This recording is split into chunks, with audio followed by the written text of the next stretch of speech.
So if we want to cultivate relationships, if we want people to like us, we have to, and remember with trust, we have to be benevolent towards people. And one of the ways that you can build liking is by finding things that you have in common with people, because that's how human nature works. We relate better to people with whom we can identify, people with whom we have something in common. And how are you going to know if you have things in common with people if you don't talk to them? Not just talk to them about the work, but talk to them about themselves as people. Engage their humanity and show them your humanity.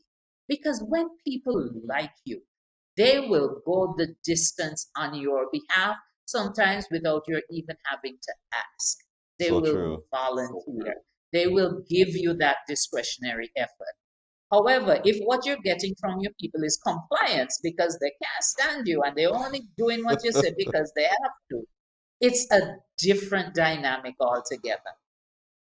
When the Wuhan epidemic started, this is before we were at pandemic stage. At the point in time, the coronavirus was localized to Wuhan, China.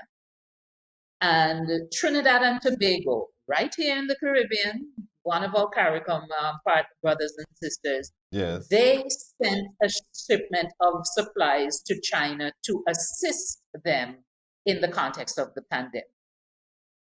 Now, within a matter of months, it was declared a pandemic. It was affecting all over the world, including Trinidad and Tobago. And if you can cast your mind back to then, you remember there was a shortage of personal protective equipment.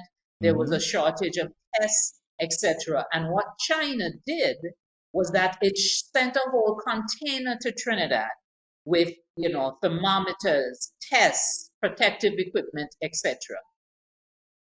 What we see at work there is the principle of reciprocity. Trinidad did what it did without requiring anything in return. It was an altruistic gesture, a gesture of goodwill.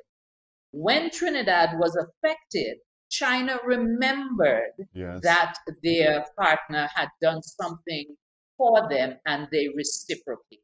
I just launched a new leadership development program. It's called Caribbean Women Rising. So how did I use scarcity with that? When I started promoting it, I said there's limited availability for placement in this program. Okay, so that helped to stimulate the demand for it and to get people to respond quickly because they didn't want to miss out on the opportunity of being in the historic first cohort of Caribbean Women Rising. But it also brings us to two of the other principles of persuasion and influence. And one is authority. Yes. And the other is social proof. Yes. So let's start with the social proof. So, my grandmother used to say, fishermen never say their fish stink, right? So if you want to know if the fish is good, don't ask the fisherman, ask the people who eat in the fish from the fisherman.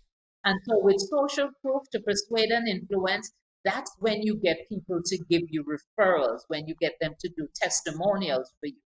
So in promoting that program, I had past coaching clients, I had past corporate clients speak about the impact that I had had on their organizations or on them personally in my prior engagements with them. So that as I, create the scarcity, I have the social proof that said not only is this scarce, it's good. Right? Then with that, you put authority. So I have to show that, listen, I'm qualified to do the things that I'm saying that I can do. So then I would talk about my certification, my qualifications, etc. So to persuade and influence is not just one of the principles on its own, but it's how you put them together to get the overall impact that you're looking